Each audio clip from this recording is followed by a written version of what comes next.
Last class में हमने Newton's third law पढ़ा था, उसकी सारी एप्लीकेशन तुम्हें याद रखनी है, क्वेश्चन आ सकता है उसके ऊपर। अब हम पढ़ते हैं इम्पल्स। इम्पल्स इंपॉर्टेंट पॉइंट है,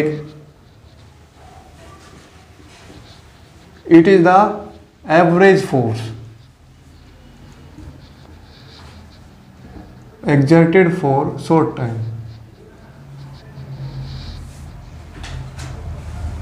काफी शॉर्ट टाइम होगा इसके अंदर। तो इम्पल्स को हम लिखते हैं आई से, average force multiply by short time delta T. ठीक है, शॉर्ट टाइम है, छोटा बहुत कम टाइम।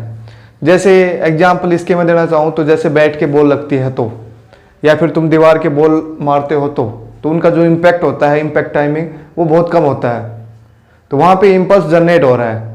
देखो इसका डायमेंशन फॉर्मूला बताओ जरा क्या आएगा, average force multiply by time है। तो लीनियर मोमेंटम क्या होता है, या फोर्स क्या होता है, linear momentum, change in linear momentum divide by change in time according to Newton second law. तो इसका डायमेंशन फॉर्मूला जो है वो क्या बनेगा, change in linear momentum, change in linear momentum. तो इक्वेशन आया हुआ है, find the dimension formula of impulse. तो जो लीनियर मोमेंटम का होता है डायमेंशन फॉर्मूला, वही इसका इम्पल्स का होगा। तो क्या होगा, एम एल टी माइनस 1। ठीक है, इसके एग्जाम्पल लिख लो, hitting A ball, soccer in vehicles,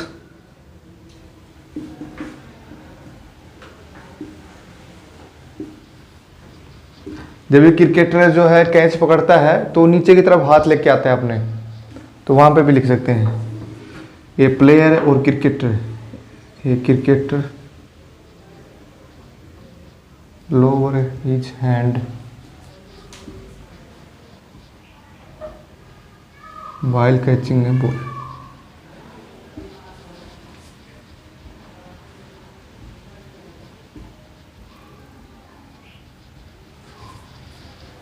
firing a gun, firing a gun यहाँ पे भी है, उसमें भी था न्यूटन्स थर्ड लॉ में, यहाँ पे भी यूज हो रहा है।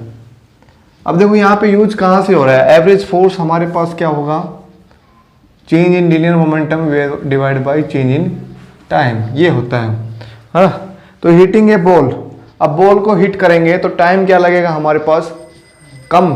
तो टाइम कम होगा तो क्या फोर्स क्या होगा, ज़्यादा फोर्स होगा, है ना, इन्वर्सली प्रोपोर्शनल है। तो टाइम कम मिलेगा तो फोर्स ज़्यादा लगा सकते हैं बैठ के। तो जितना ज़्यादा इम्पैक्ट कम होगा उतनी ज़्यादा फोर्स से वो लगेगी। तो ये कहते हैं ना कि जितनी तेज बॉल होती है उसके शॉट भी उतना तेज आता है। तो इसका रीजन यही है, टाइम इम्पैक्ट टाइमिंग जो है वो कम हो जाती है। सॉकर से इन व्हीकल, इसके अंदर भी देखो व्हीकल्स के अंदर सॉकर होते हैं, तो क्या फायदा उसका सॉकर से, जैसे हम कोई गड्ढे में जा रही है गाड़ी, है ना, तो वो धीरे धीरे नीचे जाएगी। इसमें क्या हो गया, इम्पैक्ट टाइमिंग क्या हो गया, बढ़ गया ना भाई। सॉकर नहीं होता तो झट से लग जाती है हमारे, है कि नहीं। अब सॉकर की वजह से धीरे धीरे हम नीचे जाएंगे और फिर यूं आएंगे ऊपर, टाइमिंग बढ़ गई ना हमारी। सॉकर की वजह से ये होता है, जो इम्पैक्ट टाइमिंग है, मतलब जो गड्ढा आया तो इसमें इम्पैक्ट हुआ उस साइकिल पे कितना, तो उसकी वजह से जो टाइमिंग लग रही है उस बॉडी पे, तो वो ज़्यादा बढ़ जाती है। और टाइमिंग से फिर क्या होगा, ये वैल्यू बढ़ गई तो इसका मतलब फोर्स जो है कम लगेगा। जो भी सीट है हमारी जिस पे भी हम बैठे हैं वो हमारे ऊपर फोर्स कम लगाएगी, तो इसलिए चोट लगने के चांसेस जो है कम होते हैं। सेम इसमें भी यही है, cricketer lower his hand while catching a ball, तो उसको कैच करने को जो इम्पैक्ट टाइमिंग है, मतलब यहाँ पे पकड़ा हो तो इम्पैक्ट तब की तभी हो जाएगा। लेकिन जैसे धीरे धीरे वो नीचे लेके आ गए फिर पकड़ गो कैच, तो वो इम्पैक्ट टाइमिंग जो है वो बढ़ गो, टाइमिंग बढ़ गो तो फोर्स जो है कम लगेगा, बॉल जो है फोर्स कम लगाओगे हाथा पे। Firing a gun, firing a gun मतलब जो गोली निकलती है गन से उसकी स्पीड पे डिपेंड करती है, उसका जो टाइमिंग है इम्पैक्ट टाइमिंग वो क्या होता है, कम, है ना, तुरंत। तो टाइम कम होगा तो फोर्स ज्यादा फोर्स से वो जाएगी। नेक्स्ट अब हम पढ़ते हैं conservation of linear momentum. Momentum conservation लगाओ। अब ये क्वेश्चन इंपॉर्टेंट बनता है, लीनियर मोमेंटम कंजर्व कब होगा। कंजर्व का मतलब कांस्टेंट कब होगा। According to Newton second law क्या है, change in linear momentum with time. अब यहाँ पे p जो है कांस्टेंट होगा या कंजर्व होगा। p क्या है, linear momentum. For linear momentum to be conserve,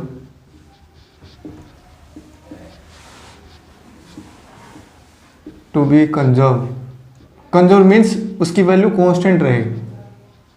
क्या चीज जीरो होनी चाहिए। देखो ये कंजर्व होगा, कांस्टेंट रहेगा, तो उसका डेरिवेटिव क्या बनेगा, जीरो। ये क्या था अपना external force, external force should be zero, should be zero.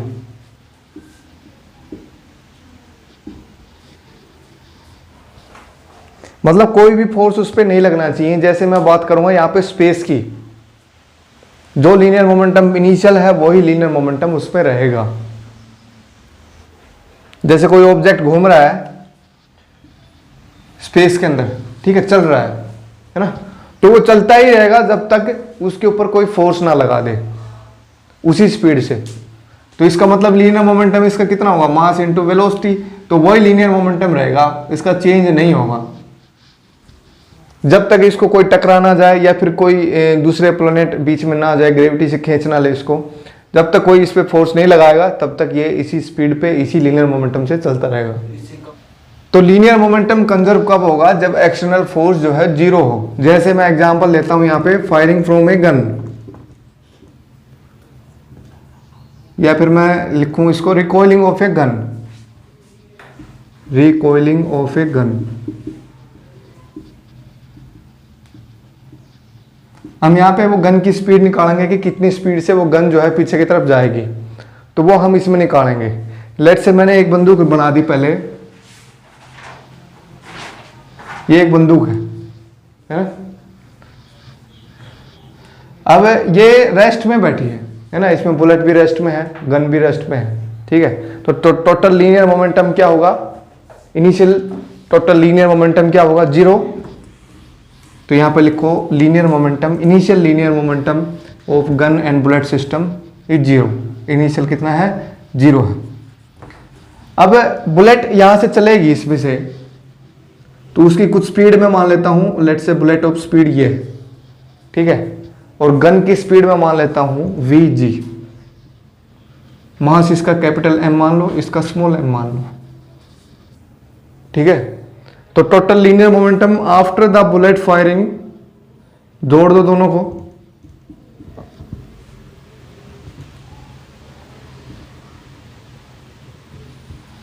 ठीक है।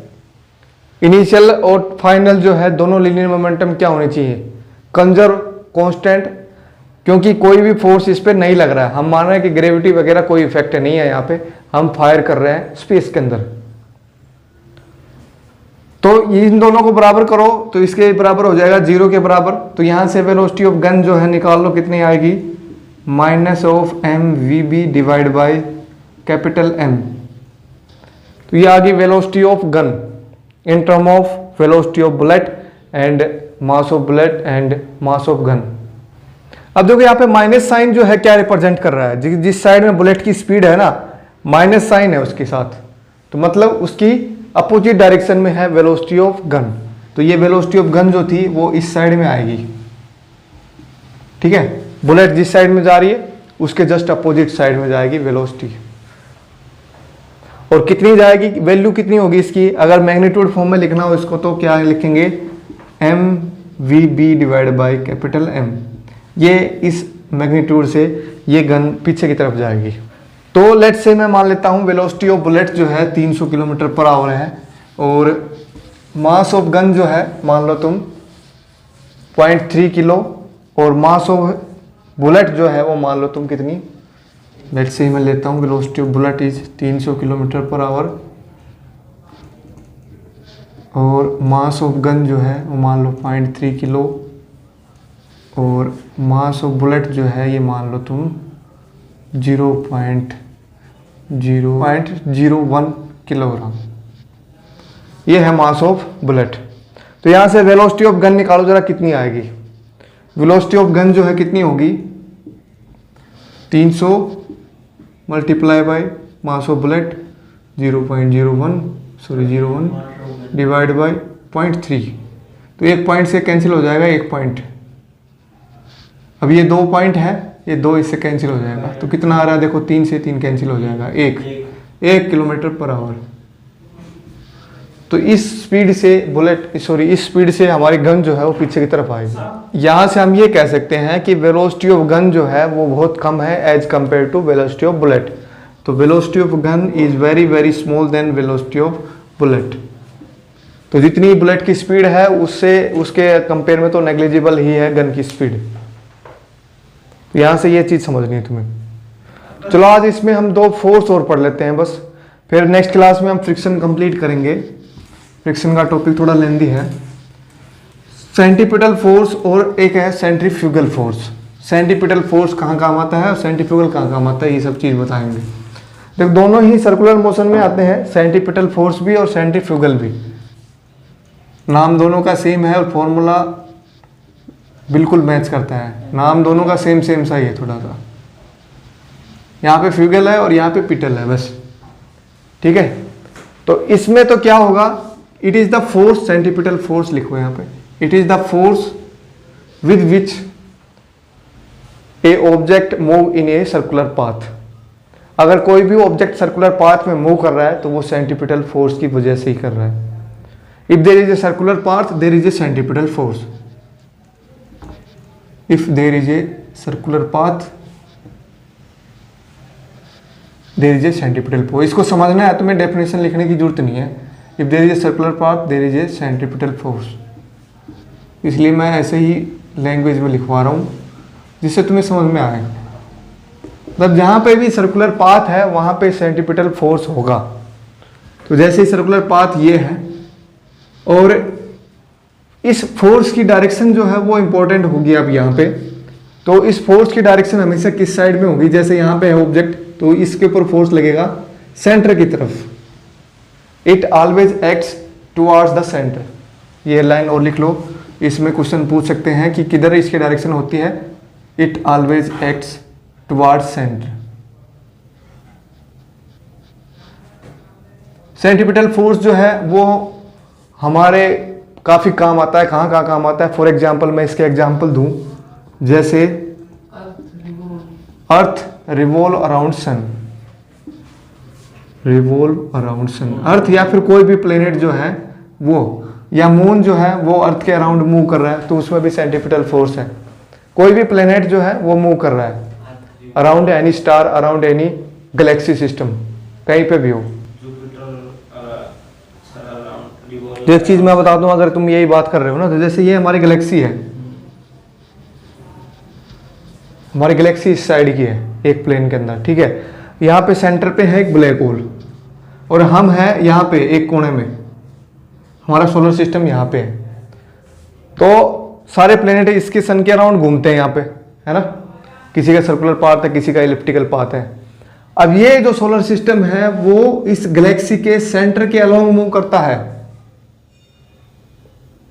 मतलब इस ब्लैक होल के अराउंड हम, ये पूरा सोलर सिस्टम लगातार चलता रहता है। मतलब हम कॉन्स्टेंटली जो है मूव कर रहे हैं। अर्थ तो मूव कर ही रही है, प्लस में हमारा सोलर सिस्टम पूरा का पूरा ही चल रहा है। इस ब्लैक होल का और इस सोलर सिस्टम के बीच में ग्रेविटेशनल फोर्स है। उस ग्रेविटेशनल फोर्स की वजह से सेंट्रीपिटल फोर्स आता है इसका। और जैसे है एक एटम के अंदर इलेक्ट्रॉन रिवॉल्व अराउंड एटम,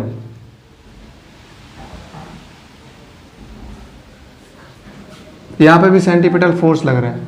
तो ये 2 मेन एग्जांपल है जो हम ज़्यादातर यूज करते हैं 11th और 12th क्लास में। 11th क्लास में ये आएगा, 12th में ये आता है।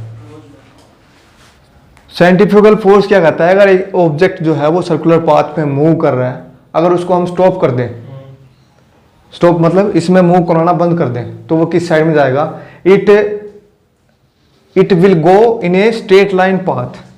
ये ऐसे जाएगा, जस्ट टेंजेंट टू। जैसे हम क्या करें, एक रस्सी के हमने वो बांध लिया पत्थर और उसको ऐसे ऐसे घुमा रहे हैं। अब जैसे उसको हम छोड़ देंगे तो वो कैसे जाएगा, जैसे यहाँ पे छोड़ा तो ऐसे जाएगा, यहाँ पे छोड़ा तो ऐसे जाएगा, है ना। तो यहाँ पे लिखो, when a object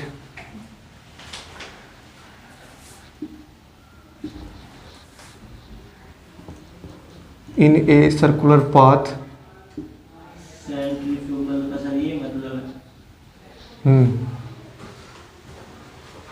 and have tendency to go in a straight line path.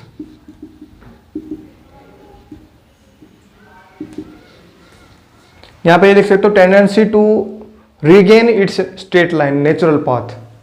Straight line path को हम नेचुरल पाथ बोलते हैं। कोई भी ऑब्जेक्ट जो है वो स्ट्रेट लाइन में जाने की कोशिश करता है हमेशा।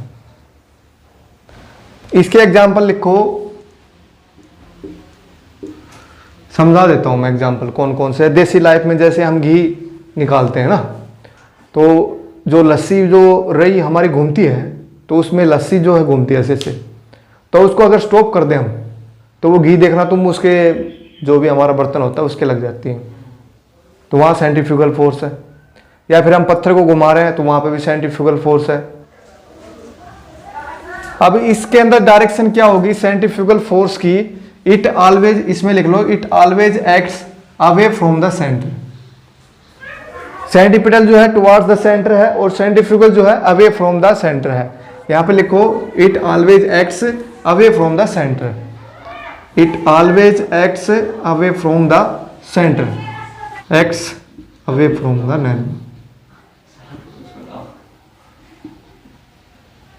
तो ये सेंट्रीपिटल और सेंट्रीफ्यूगल, मोस्टली जो है सेंट्रीपिटल फोर्स यूज आता है हमारे नेचुरल प्रोसेस में। बाकी सेंट्रीफ्यूगल फोर्स भी कई जगह काम आता है। जहां पे भी वो स्ट्रेट लाइन पाथ जाने की कोशिश करेगा तो मतलब सेंट्रीफ्यूगल फोर्स उसके अंदर आ रहा है, ओरिजिनल स्टेट उसमें जाने की कोशिश करेगा वो। ठीक है, जैसे अपनी अर्थ ही है ना, अर्थ पे हम घूम रहे हैं साथ के साथ, है ना, तो हम क्या है हमें पता नहीं हम घूम रहे हैं एक साथ कि नहीं घूम रहे हैं, लेकिन अर्थ जो है सडनली स्टॉप हो जाए एक जगह, तो क्या होगा, हम किधर जाएंगे, हम स्ट्रेट लाइन पाथ में ऐसे फेंके जाएंगे। तो उसकी स्पीड है, काफी स्पीड से हम फेंके जाएंगे, एक बुलेट की स्पीड के बराबर जाएंगे हम, अगर अर्थ जो है सडनली स्टॉप हो जाए घूमने तब। तो आज की क्लास में हम इतना ही पढ़ेंगे। नेक्स्ट क्लास में हम पढ़ेंगे frictional force, types of friction, और उनके कुछ एग्जाम्पल हम पढ़ेंगे।